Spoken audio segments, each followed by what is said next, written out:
नमस्कार. जय श्रीराम. गणपती बाप्पांची सर्व धावपळ झाली आणि आता पितृपक्ष येतोय.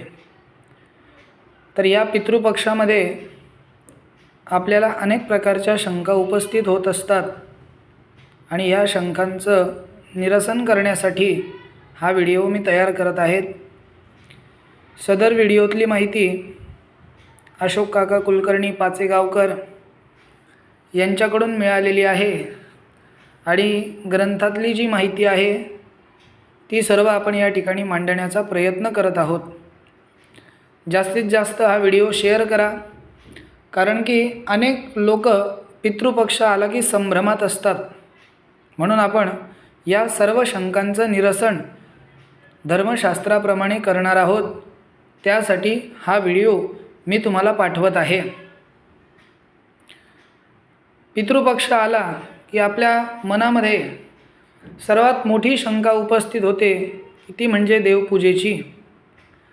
बरेचसे लोक आपल्या घरामध्ये देवपूजा बंद ठेवत असतात. पितृपक्ष आला की देवपूजा बंद ठेवत असतात, परंतु हे करणं अतिशय चुकीचं आहे.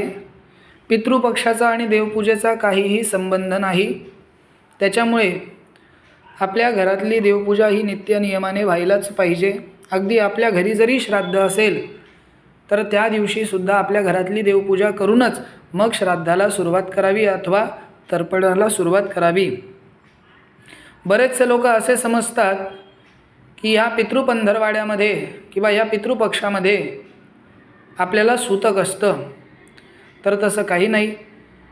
गोष्ट अशी आहे, प्रत्येक देवतेला एक एक महिना काही दिवस वाटून दिलेले आहेत आणि त्या पद्धतीने पितृंसाठी हा पितृपंधरवाडा म्हणजेच पितृपक्ष हा सांगितलेला आहे.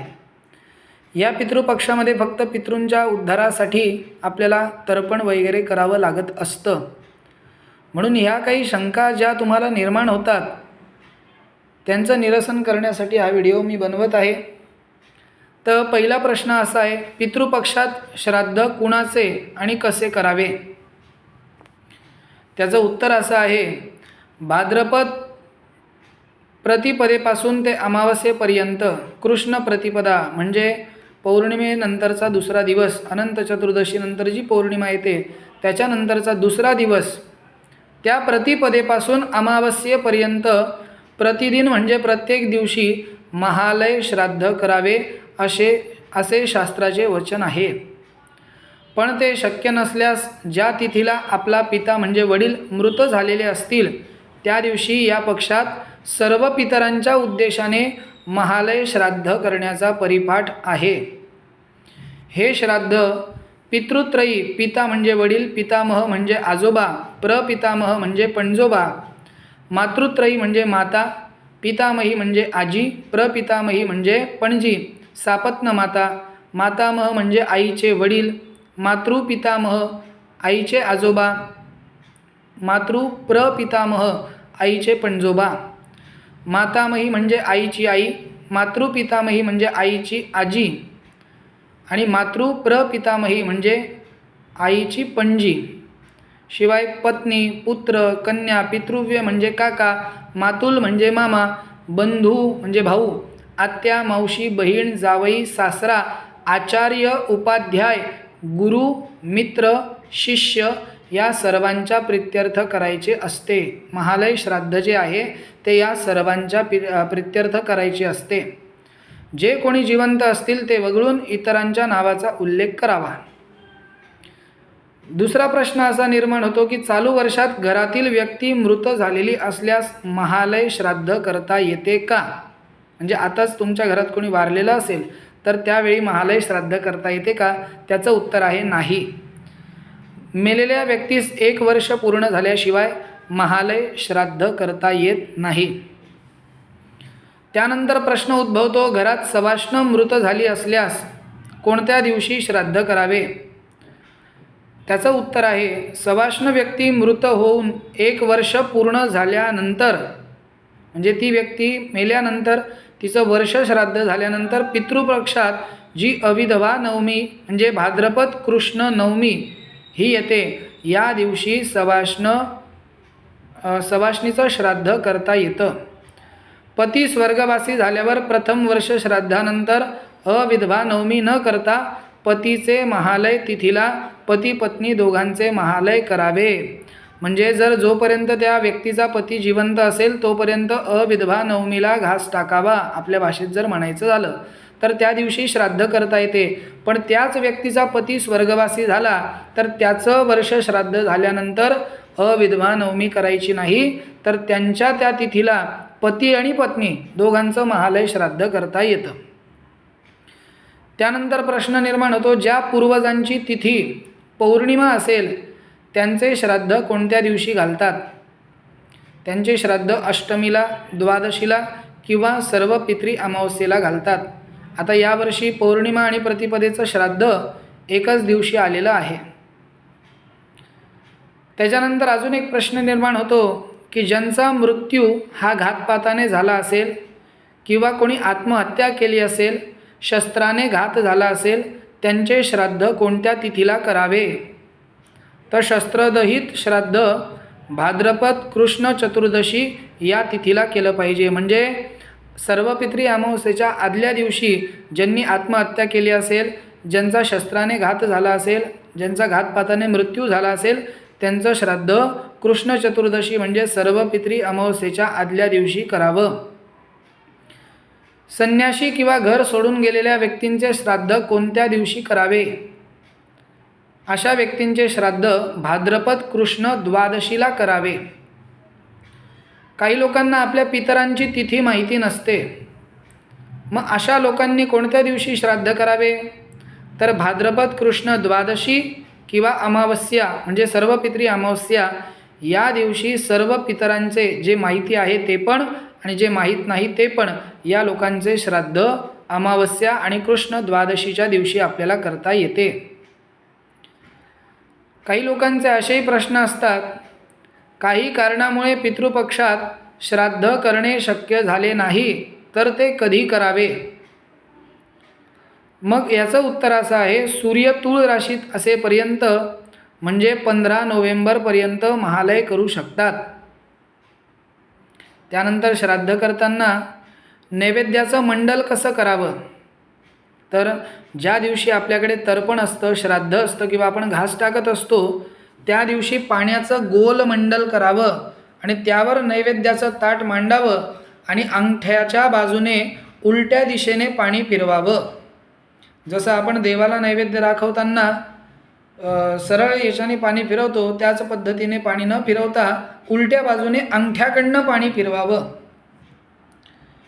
त्याच्यानंतर एक प्रश्न अजून निर्माण होतो, पत्नी रजस्वला असेल तर महालय कसे करावे किंवा श्राद्ध कसे करावे? रजस्वला म्हणजे ज्या व्यक्तीला मासिक धर्म आला असेल घरामध्ये तर त्यावेळेला श्राद्ध कसे करावे? तर तिथीपूर्वी म्हणजे ज्या दिवशी तुमच्या पितरांची तिथी असेल त्याच्या पूर्वी, ती तिथी येण्याच्या आधीच जर पत्नी रजस्वला झाली असेल तर महालय 5 दिवसानंतर करावे किंवा मग सर्व पितरी अमावस्येला करावे. त्याच्यानंतर मातामह श्राद्ध कधी करावे? आपल्या आईचे वडील व आईची आई यांच्या तृप्तीसाठी अश्विन शुद्ध प्रतिपदा म्हणजेच नवरात्रीतल्या पहिल्या दिवशी घटस्थापना केल्यावर दुपारी आईचे आई वडिलांकरता मातामह श्राद्ध करावे, ज्याला आजापाडवासुद्धा आपण म्हणत असतो. त्यानंतर सर्वात मोठा प्रश्न निर्माण होतो की वर्ष श्राद्ध होण्यापूर्वी भरणी श्राद्ध करावे का? कारण पितृपक्षातील भरणी नक्षत्रावर श्राद्ध केल्यास गयेला जाऊन श्राद्ध केल्या एवढे पुण्यफळ मिळत असते. म्हणून शास्त्रानुसार खरं पाहायला गेलं तर भरणी श्राद्ध हे वर्ष श्राद्धानंतर करावं. वर्ष श्राद्धापूर्वी सपिंडीकरण केले जातं, त्यानंतर भरणी श्राद्ध केल्यास मृताच्या आत्म्याची प्रेत योनीतून सुटका होण्यास मदत होते, सहाय्य होते. परंतु महाराष्ट्र व कर्नाटक या 2 राज्यामध्ये प्रथम वर्ष श्राद्ध होण्यापूर्वीच भरणी श्राद्ध केले जाते. म्हणजे पहिलं वर्ष श्राद्ध जे आहे ते होण्यापूर्वीच भरणी श्राद्ध केलं जातं, कारण सध्याच्या काळात सपिंडीकरण अपकर्षाने 12व्या दिवशीच करण्याचा प्रघात आहे. त्यामुळे भरणी श्राद्ध पण प्रथम वर्षी केलं जातं. कृत्य संग्रह ग्रंथातील भरणी श्राद्धाविषयी प्रमाणानुसार भरणी श्राद्ध 2 प्रकारे करण्यास सांगितलेले आहे. प्रेतत्व निवृत्ती करता प्रथम वर्षी सपिंडक व गया श्राद्ध फलप्राप्ती करता द्वितीयादी वर्षी पितृत्व प्राप्तीनंतर अपिंडक. म्हणजे प्रेताची निवृत्ती जी आहे, म्हणजे पहिलं वर्ष श्राद्ध होईपर्यंत मेलेल्या व्यक्तीला प्रेत म्हटलं जातं आणि नंतर वर्ष श्राद्ध झाल्यानंतर त्याला पितर म्हटलं जातं. म्हणून पहिल्या वर्षी सपिंडक म्हणजे पिंड देऊन आणि गया श्राद्धाचं फळ प्राप्त होण्याकरता, दुसऱ्या वर्षानंतर पितृत्व प्राप्ती करण्यासाठी अपिंडक म्हणजे त्यावेळेस पिंड देण्याची आवश्यकता नाही. मग वरील वचन तर प्रथम वर्षी केवळ करा इतकेच सांगत नसून केले नाही तर प्रेतत्व जाईलच कसे असा प्रश्न उपस्थित करत असल्याने ते प्रथम वर्षी नित्य आहे हे सिद्ध होत आहे. म्हणजे मग प्रथम वर्षी भरणी श्राद्ध तुम्ही करू शकतात असं याच्यातलं वर्णन आलेलं आहे. हे श्राद्ध पितृपक्षात करावे. चतुर्थीच्या दिवशी हे श्राद्ध येते. काळानुरूप प्रचलित झालेल्या पद्धतीनुसार व्यक्ती मृत झाल्यानंतर मेल्यानंतर 12व्या दिवशीच सपिंडीकरण केले जाते.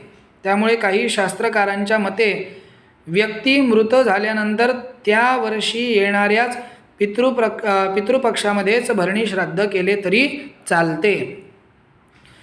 पहिल्या वर्षी अब्दपूर्ती वर्ष श्राद्ध होईपर्यंत मृत व्यक्तीस मेलेल्या व्यक्तीस म्हणजे वर्ष श्राद्ध होईपर्यंत प्रेतत्व असते, पितृत्व नसते. पहिल्या वर्षी त्यांना महालयातील कोणत्याही श्राद्धाचा अधिकार नसतो. असे असतानाही आवर्जून पहिल्या वर्षीच भरणी श्राद्ध केले जाते.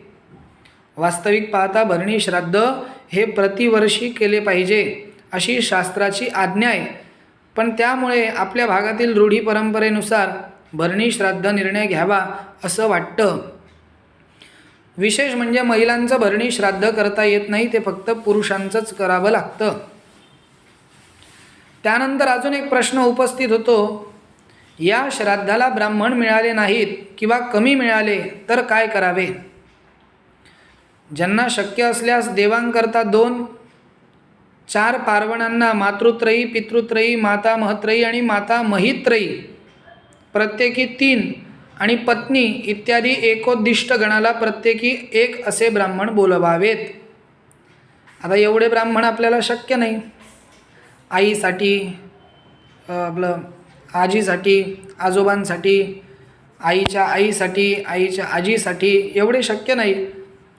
तर मग एवढे शक्य नसेल तर देवांकरता 1 ब्राह्मण, 4 पार्वणांकरता 4 ब्राह्मण आणि सर्व एकोद्दिष्ट गणाला 1 असे 6 ब्राह्मण सांगितले पाहिजे. जर ब्राह्मण कमी असतील तर देवस्थानी शाळीग्राम व पितृस्थानी 1 ब्राह्मण तरी सांगावाच. ते पण शक्य झाले नाही तर दर्भाचे ब्राह्मण करून श्राद्ध करावे आणि ते पण शक्य नसेल तर आमश्राद्ध करावे. आमश्राद्ध म्हणजे काय? आपल्या क्षमतेनुसार धान्य, तांदूळ, तेल, तूप, साखर, बटाटे, नारळ, 1 सुपारी, 2 विड्याचे पानं, 1 नाणं म्हणजे पैसा इत्यादी साहित्य तबकामध्ये ठेवावे, एका ताटात ठेवावे. आमान्नस्थित श्री महाविष्णवे नमः हा नाममंत्र म्हणत त्या सर्व वस्तूंवर गंध, अक्षदा, फुलं आणि तुळशीचे पानं एकत्रित करून वाहावे आणि ते साहित्य एखाद्या ब्राह्मणाला किंवा पुरोहिताला द्यावे. पुरोहित जरी तुमच्याकडे उपलब्ध नसेल तर वेदपाठशाळा तुमच्या गावात असेल, गोशाळा असेल अथवा देवस्थान यांना ते दान करावे. पण हा उपाय केव्हा आहे? ब्राह्मण मिळाले नाहीत तर. पण जर तुम्हाला ब्राह्मण मिळत असतील तर सर्वात चांगलं. किंवा मग हिरण्य श्राद्ध करावे, म्हणजे आपल्या क्षमतेनुसार, ऐपतीनुसार व्यावहारिक द्रव्य, पैसे एका तबकामध्ये ठेवावेत. हिरण्यस्थित श्री महाविष्णवे नमः किंवा द्रव्यस्थित श्री महाविष्णवे नमः असं म्हणून त्यावर गंध, अक्षदा, फुलं आणि तुळशीचे पानं एकत्रित वाहावे आणि नंतर ते पैसे पुरोहितांना अर्पण करावे. ज्यांना आमश्राद्ध करणे शक्य नाही त्यांनी गोग्रास द्यावा, गाईला घास टाकावा. जिथे गाईला घास देणेसुद्धा शक्य नसेल त्यांनी जवळपासच्या गोशाळेला संपर्क करून गोग्रासासाठी म्हणून काहीतरी पैसे अर्पण करावे. वरीलपैकी आमश्राद्ध, हिरण्यश्राद्ध किंवा गोग्रास समर्पण केल्यानंतर तीळ अर्पण करावी. म्हणजे फुलपात्रात पाणी घ्यावे, त्यात थोडे काळे तीळ टाकावे. अशा प्रकारे तिलोदक सिद्ध होते. तिलोदक सिद्ध झाल्यावर हयात नसलेल्या म्हणजे जिवंत नसलेल्या पितरांची नावे घेऊन उजव्या हाताचा अंगठा आणि तर्जनी यामधून त्यांना तिलोदक समर्पण करावे. गेलेल्या व्यक्तीचे नाव ठाऊक नसेल पण ती व्यक्ती ज्ञात असेल तर त्यावेळी त्या व्यक्तीचे स्मरण करून तिलोदक समर्पण करावे. म्हणजे स्मरण म्हणजे काय, त्याचा चेहरा किंवा त्या व्यक्तीला आठवावं आणि मग तिलोदक म्हणजे काय, तीळ मिश्रित पाणी हे समर्पण करावे. एरवी या सर्व विधींच्या वेळी पुरोहित मंत्र म्हणतात आणि आपण कृती करतो. पण ज्या ठिकाणी पुरोहित उपलब्ध असल्यास त्यांना बोलावूनच वरीलप्रमाणे विधी करावेत. एखाद्याला कोणताही विधी करणे शक्य नसेल तर त्यांनी निदान तीळ तर्पण करावे. त्यानंतर या काळात ब्राह्मण उपलब्ध होत नाहीत. त्यामुळे कशा प्रकारे श्राद्ध करावे म्हणजे पितर तृप्त होतील. तर योग्य असे ब्राह्मण मिळाले नाही तर मिळतील ते ब्राह्मण सांगून श्राद्ध करावे. मातेच्या श्राद्धाला ब्राह्मण मिळाले नाहीत म्हणजे आईच्या श्राद्धाला जर ब्राह्मण मिळाले नाही तर सुवासिनी सांगून श्राद्ध करावे. अनेक ब्राह्मण मिळाले नाही तर एक ब्राह्मण सांगून त्याला पितृस्थानी बसवावं आणि देवस्थानी शाळीग्राम इत्यादी ठेवून संकल्प करून श्राद्ध करावे. आणि ते पान गाईला घालावे किंवा नदी, तळे, सरोवर, विहीर इत्यादींमध्ये सोडून द्यावे. राजकार्य, कारागृहात रोग किंवा इतर काही कारणे यामुळे मृताचे श्राद्ध करण्यास असमर्थ असल्यास पुत्र, शिष्य किंवा ब्राह्मण यांच्याद्वारे श्राद्ध करावे. याच्यावरनं तुम्हाला लक्षात येईल की पितृपक्ष किती महत्त्वाचा आहे. राजकार्य म्हणजे काय, पूर्वीच्या काळी राजकार्यासाठी राजाच्या कामासाठी कोणी बाहेर जायचं.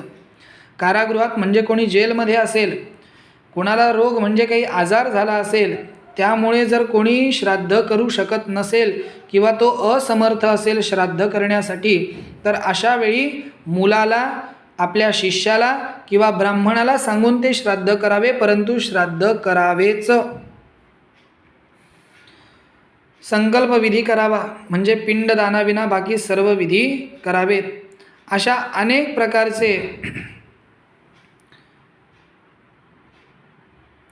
अनेक प्रकारच्या शंका समाधान आपण या ठिकाणी पाहिलेले आहेत. आता अजून एक प्रश्न निर्माण होतो की यावर्षी पौर्णिमेला प्रतिपदा श्राद्ध दिलेले आहे असे का. मग श्राद्धकाली म्हणजेच दिवसाचे 5 भाग केले तर त्यातल्या 4थ्या भागात अपराह्नकाली जी तिथी असेल ती श्राद्ध तिथी घेतली जाते. त्यामुळे सकाळी पौर्णिमा असली तरी श्राद्धाच्या वेळी प्रतिपदा तिथी असल्यामुळे त्याच दिवशी प्रतिपदा श्राद्ध करावे. पौर्णिमा श्राद्ध मात्र ऑक्टोबर 3 म्हणजे पंचमी, ऑक्टोबर 6 म्हणजे अष्टमी, 8 ऑक्टोबर म्हणजे दशमी, 11 ऑक्टोबर म्हणजे द्वादशी, 14 ऑक्टोबर म्हणजे सर्वपित्री अमावस्या या तारखेपैकी कोणत्याही एका दिवशी करायचं.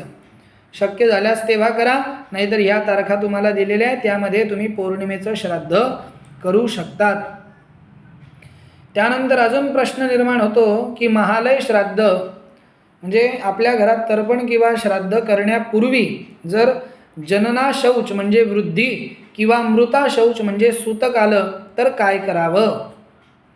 जनना शौच किंवा मृता शौच सूतक वृद्धी जर आपल्या पितृपक्षाच्या आधी आली तर त्या तिथीला न करता सर्व पित्री अमावस्येला श्राद्ध करावे व तोपर्यंत आपलं सूतक वृद्धी निवृत्ती होत नसेल तर ज्या दिवशी अशौचाची निवृत्ती होईल त्या दिवशी ते श्राद्ध करावे.